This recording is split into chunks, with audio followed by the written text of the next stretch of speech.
हार के पीछे खास करके हमारे 3 विधानसभा सिकंदरपुर, बांसडीह और बेलथरा रोड और वहाँ का जिलाध्यक्ष संजय यादव शुरू से मेरे खिलाफ कार्यकर्ताओं को भड़काने में लगा हुआ था और सभी मंडल अध्यक्षों को बराबर निर्देशित करता था कि भारतीय जनता पार्टी को वोट नहीं करना है, रविंद्र कुशवाहा को चुनाव हराना है। और इसी अभियान में शुरू से अंत तक लगा रहा। हमारे सलेमपुर में यहाँ पर प्रदेश सरकार की राज्य मंत्री है विजय लक्ष्मी गौतम, ये एक दिन भी प्रचार करने के लिए सलेमपुर में कहीं नहीं निकली और अपने लोगों को लगा करके सुनियोजित तरीके से मेरा विरोध कराया और विरोध करा के हर बूथ पर जहाँ पर उसके कुछ लोग हैं उन लोगों ने हराने का काम किया। तो हम समझते हैं कि 3500 मात्र 3500 से जो मेरी हार हुई है, इसके पीछे बलिया के जिलाध्यक्ष संजय यादव और सलेमपुर की विजय लक्ष्मी गौतम जो राज्य मंत्री है, इनका हाथ है। पूरी टीम जिलाध्यक्ष की लगी थी कि हराने के लिए।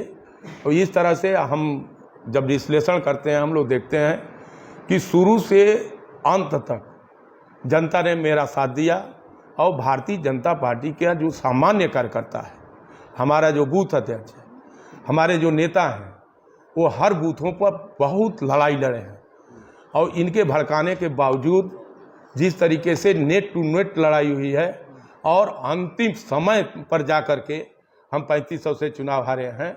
तो जिस तरह से जनता ने मेरा साथ दिया, कार्यकर्ताओं ने साथ दिया, हम उनका आभार व्यक्त करते हैं। कि भीतर घात तो मैं तो सीधा सीधा मैं बोल रहा हूँ ना कि अब भीतर घात नहीं कर रही है, ये भीतर घात नहीं था, ये सीधे मुझको हराने का षड्यंत्र था संजय यादव और विजय लक्ष्मी गौतम का।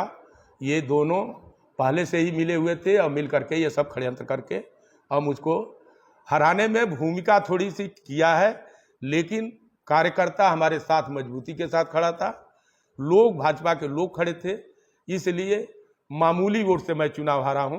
अगल बगल आप देखिए बहुत ज़्यादा वोटों से लोग चुनाव हारे हैं। ये तो सही बात है कि भारतीय जनता पार्टी का कोई कैंडिडेट अगर चुनाव हारता है तो ये मोदी जी की भी हार है, योगी जी की हार है।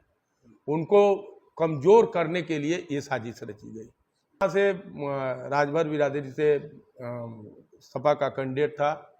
स्वाभाविक रूप से जो राजनीतिक प्रक्रिया हम लोगों की है और जिस तरह से राजनीति प्रभावित होती है जातियों के गोलबंदी में, उस तक के बावजूद हर जाति का वोट हमको मिला है। वो चाहे राजभर समाज हो, चाहे ठाकुर समाज हो, ब्राह्मण समाज हो, हर समाज के लोगों ने वोट दिया है।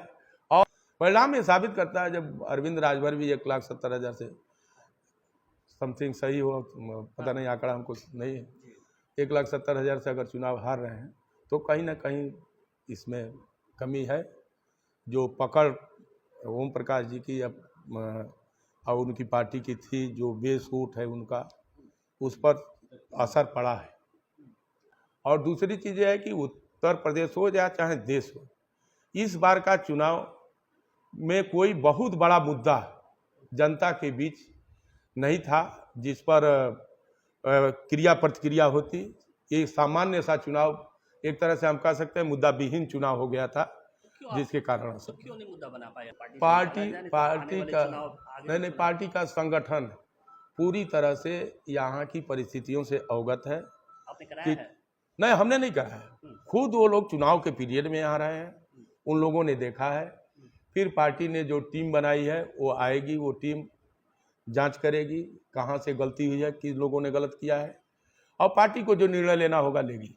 क्या मांग करेंगे ऐसे जिलाध्यक्ष को हटाने की? हम नहीं, हमारे तो चले तो एक क्षण भी वैसा आदमी जिलाध्यक्ष नहीं रहना चाहिए। मांग करेंगे कि हटाया जाए? नहीं, पार्टी को निर्णय लेना है, पार्टी निर्णय करेगी जो। ऐसे जिलाध्यक्ष को यहाँ नहीं रहना चाहिए, नहीं रहना चाहिए, एक क्षण भी इसको पद पर नहीं। पार्टी के लिए बहुत ही भीतर घाती नहीं, वो समाजवादी पार्टी का एजेंट है, एजेंट है। 5 साल विधायक रहा, केवल एक वर्ग विशेष का काम करता था। जितने वहाँ ब्राह्मण हो, ठाकुर हो, चौहान हो, कुशवाहा हो, वर्मा हो, निषाद हो, ये सब लोगों को प्रताड़ित किया और केवल एक वर्ग विशेष के अपनी जाति के लोगों को बढ़ावा देने का काम करता था। समाजवादी पार्टी के लोगों के साथ मिलकर आज भी समाजवादी पार्टी के लोग ही उसके साथ रहते हैं, भारतीय जनता पार्टी कोई नहीं रहता है। कोई भारतीय जनता पार्टी के कुछ नेता हैं जिनको पता नहीं क्या घुट्टी पिलाया है, वो अध्यक्ष उसको बना दिए। ऐसे आदमी को अध्यक्ष ही नहीं होना चाहिए।